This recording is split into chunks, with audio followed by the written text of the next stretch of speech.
Chicago, 1er juin 1991. Dans le hall d'exposition le plus médiatisé du monde, un homme regarde la scène. Il a fait le voyage depuis Tokyo. Il est seul dans la foule. Et ce soir, il est fier. Le PDG de Sony vient d'annoncer l'alliance devant la presse mondiale. Sony et Nintendo, ensemble. Il applaudit, il rentre satisfait. Le lendemain matin, même hall, même bâtiment, même presse. Nintendo monte sur scène. Et ce qui se passe à ce moment-là va choquer le monde entier. Nintendo annonce un partenariat avec Philips. Pas Sony, Philips. Il est dans la salle. Il voit ça en direct, à quelques mètres de la scène. Aucun appel ni aucun message de Nintendo à ce sujet. Il apprend la trahison en direct, debout devant la scène, comme un parfait inconnu. Lui, il s'appelle Ken Kutaragi, ingénieur chez Sony. Et personne dans cette salle ne savait qu'il allait donner naissance à la marque de divertissement la plus puissante de l'histoire. Pour comprendre l'ampleur de la trahison, il faut remonter quelques années en arrière. On est en 1988. Nintendo est au sommet du monde. La NES, la Nintendo Entertainment System, a littéralement ressuscité l'industrie du jeu vidéo après le crash de 1983. Des millions de consoles vendues. Mario, Zelda, Mega Man. Nintendo ne se contente pas de dominer le marché. Nintendo est le marché. Enfin, presque. Parce qu'à la fin des années 80, un challenger commence à faire du bruit. Sega. Avec leur Mega Drive, la Genesis aux États-Unis. Sega attaque Nintendo frontalement. Leur slogan, en France, tout le monde s'en souvient. Sega, c'est plus fort que toi. Ce n'est pas juste une pub, c'est une déclaration de guerre. Et Nintendo le sait. Ils sont puissants, mais ils sont attaqués. Et dans ce contexte de guerre des consoles, la question du prochain format, le CD-ROM, devient stratégique. Celui qui contrôle le format de demain contrôle le marché de demain. C'est là qu'entre Ken Kutaragi. Kutaragi est ingénieur chez Sony, un bricoleur de génie. Un homme qui ne voit pas le monde tel qu'il est, mais tel qu'il pourrait l'être.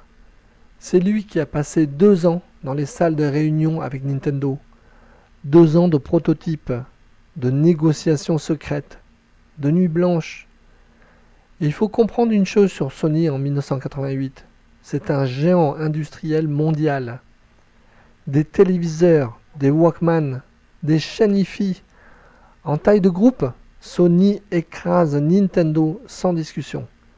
Mais dans le jeu vidéo, Nintendo a la domination totale. Sur le papier, Sony avait la puissance financière. Dans les bacs, Nintendo avait le pouvoir. Et Kutaragi, lui, voit exactement comment ces deux mondes pourraient fusionner. En 1988, il fait même quelque chose d'un peu fou. Il travaille en secret pour Nintendo pour concevoir la puce sonore de leur prochaine console, la Super Nintendo. En secret, sans en informer Sony. Quand ses supérieurs l'apprennent, c'est la douche froide. Certains cadres veulent le virer sur le champ. Un employé Sony qui travaille clandestinement pour un fabricant de jeux vidéo, sans autorisation, sans contrat officiel, c'est une faute grave. Mais il y a un homme chez Sony qui voit les choses autrement. Norio Oga, le PDG. Oga est un personnage à part.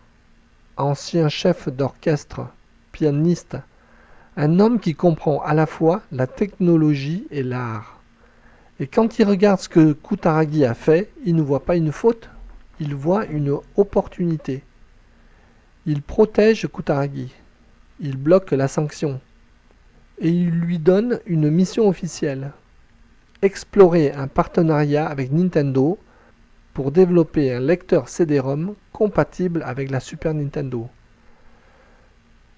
À l'époque, le CD-ROM, c'est l'avenir. Les cartouches de jeux sont limitées. Le CD offre une capacité de stockage infiniment supérieure, des jeux plus riches, des cinématiques, de la musique, une expérience vraiment différente. Nintendo le sait, Sony le sait, et pendant 2 ans, leurs équipes travaillent ensemble, main dans la main, sur un projet commun. La PlayStation, en 2 mots. Un add-on CD-ROM pour la Super Nintendo, mais aussi une console autonome capable de lire les 2 formats. Kutaragi est au cœur du projet. C'est son bébé. Et en juin 1991, il fait le voyage à Chicago pour voir l'annonce officielle de ses propres yeux. Mais pendant que Kutaragi fait le voyage à Chicago, dans une salle de réunion à Kyoto, Nintendo signe quelque chose. Quelque chose que Sony ne verra pas avant qu'il soit trop tard. Ce que Kutaragi ne sait pas, ce que presque personne ne sait, c'est que pendant ces 2 ans de collaboration, les équipes juridiques de Nintendo ont regardé le contrat d'un œil de plus en plus inquiet. Et ce qu'elles ont vu ne leur a pas plu. Le problème, c'est le contrôle. Dans le deal tel qu'il était structuré, Sony gardait un pouvoir considérable sur les licences de jeux CD-ROM. En clair, si un éditeur voulait sortir un jeu sur ce nouveau format, il devait passer par Sony. Et Sony devenait l'intermédiaire obligé entre Nintendo et ses propres partenaires. Pour Nintendo, c'est inacceptable. Nintendo a toujours tout contrôlé. Les cartouches, les licences, les développeurs tiers. Laisser Sony s'installer entre eux et leurs éditeurs, c'est perdre le pouvoir sur leur propre plateforme. Alors, Nintendo négocie en secret avec Philips. Un autre deal sur d'autres bases. Un deal où Nintendo garde le contrôle total. Et le 1er juin 1991, il laisse Sony monter sur la scène à Chicago et annoncer fièrement le partenariat devant la presse mondiale. Et le lendemain, le 2 juin, Nintendo monte à son tour et annonce Philips. La réaction dans la salle est sidérante. Les journalistes n'en croient pas leurs yeux. Comment est-ce possible? Sony vient juste de faire l'annonce. Hier, dans ce même bâtiment. L'humiliation est totale, publique et mondiale. Et Ken Kutaragi, lui, est là. Debout dans la salle, il voit tout. Il entend tout. Mais l'histoire ne s'arrête pas là. Nintendo, craignant des poursuites, attaque Sony en justice en premier pour rupture de contrat et usage du nom PlayStation. Il pense enterrer le projet définitivement par les tribunaux. Mais là, un juge fédéral américain donne raison à Sony. Nintendo a non seulement trahi Sony devant la presse mondiale, mais ils ont aussi perdu leur procès. À cet instant précis, quelque chose se cristallise chez Norio Oga. Ce n'est plus de la déception, ce n'est plus de la colère. Oga raccroche le téléphone. Et ce qu'il vient de décider, personne chez Nintendo ne l'a encore compris. Mais ils vont comprendre très vite. Nintendo vient de trahir Sony devant la presse mondiale entière. Pas dans un couloir, en direct, sur scène. Est-ce que c'était du business froid et calculé ou c'était de la lâcheté pure? Dis-le-moi en commentaire, je lis tout. Et si cette trahison t'a choqué, like maintenant, ça m'aide vraiment à continuer. Parce que c'est exactement ce genre d'histoire que je raconte sur cette chaîne. Xerox qui invente l'ordinateur moderne et le laisse partir. Gary Kildall qui rate le rendez-vous qui aurait fait de lui l'homme le plus riche du monde. Des géants qui se trompent, des ingénieurs qu'on ignore, des décisions qui changent l'histoire. Si tu n'as pas encore vu ces épisodes, ils t'attendent dans la playlist La vraie Silicon Valley juste en dessous. Et abonne-toi et surtout, reste jusqu'au bout. Parce qu'à la fin de cette vidéo, je te donne les 3 leçons que cette histoire nous enseigne. Des leçons que personne n'enseigne à l'école de commerce. Norio Oga n'attend pas des mois, pas des années.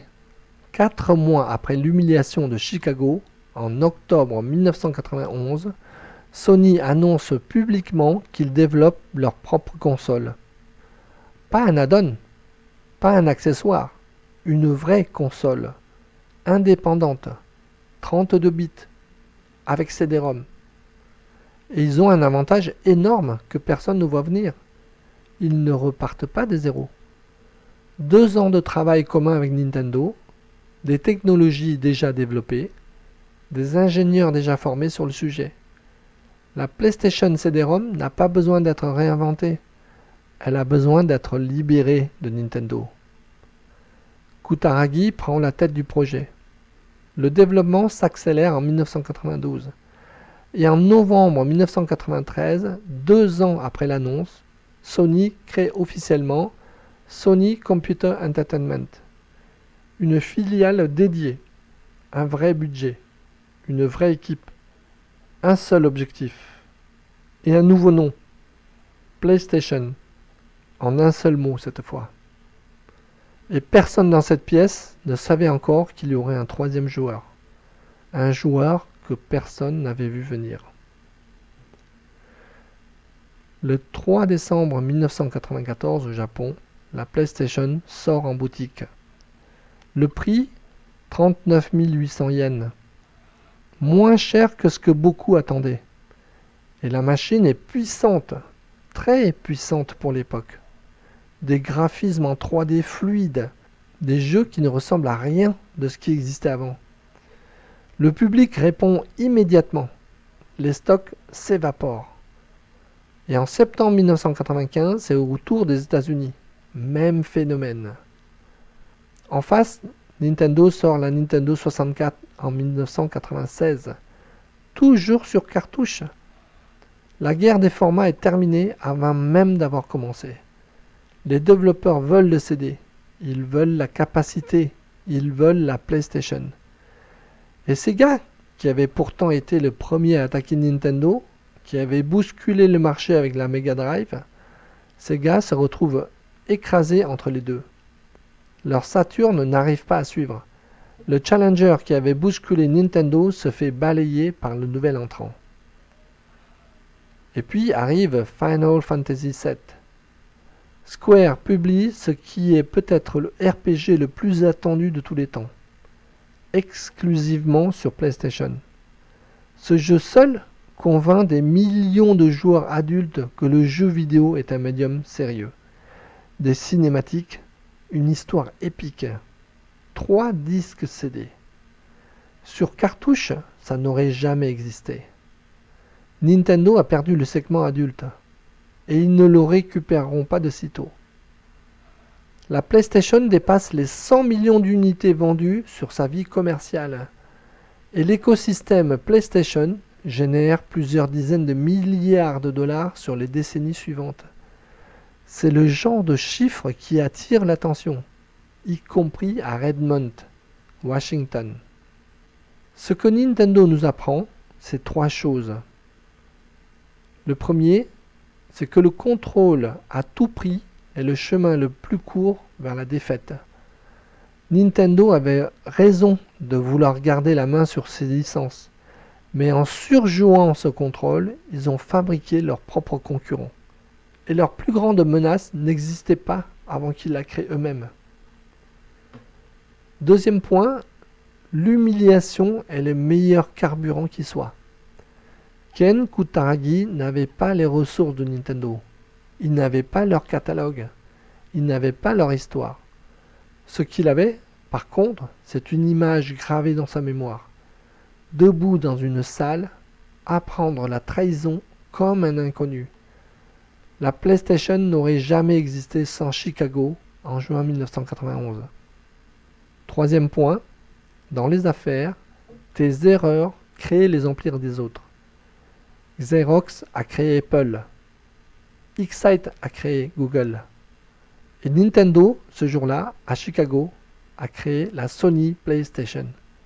Ce n'est pas une coïncidence, c'est un mécanisme. Ken Kutaragi, l'ingénieur qu'on voulait virer, qui a regardé la trahison de Nintendo debout dans une salle d'exposition à Chicago, finit PDG de Sony Computer Entertainment. L'homme qu'on voulait mettre à la porte a construit l'un des empires du divertissement les plus puissants du monde. Quant à Nintendo, ils survivront, ils se réinventeront. La Game Boy, la DS, la Wii. Nintendo est Nintendo et ils ont plus d'un tour dans leur sac. Mais cette domination de Sony sur le salon, cette hégémonie PlayStation sur la fin des années 90, elle ne durera pas éternellement. À Redmond, Washington, le siège de Microsoft, des gens regardaient Sony prendre le contrôle du salon familial. Et Microsoft n'entre jamais sur un marché pour faire de la figuration. Et en 2001, la Xbox arrive. Mais ça, c'est une autre histoire pour une autre vidéo. Nintendo avait humilié Sony devant la presse mondiale. Ils ont même essayé de les attaquer en justice. Ils ont perdu les 2 fois. La vraie Silicon Valley est pleine d'histoires comme celle-là. Des trahisons qui deviennent des empires, des ingénieurs qu'on voulait virer et qui finissent PDG. Si cette histoire t'a touché, la playlist est juste en dessous. Je l'appelle la vraie Silicon Valley. Chaque épisode, un pionnier oublié, une décision qui a tout changé, une leçon que l'histoire n'enseigne pas. Like, abonne-toi, la suite t'attend déjà.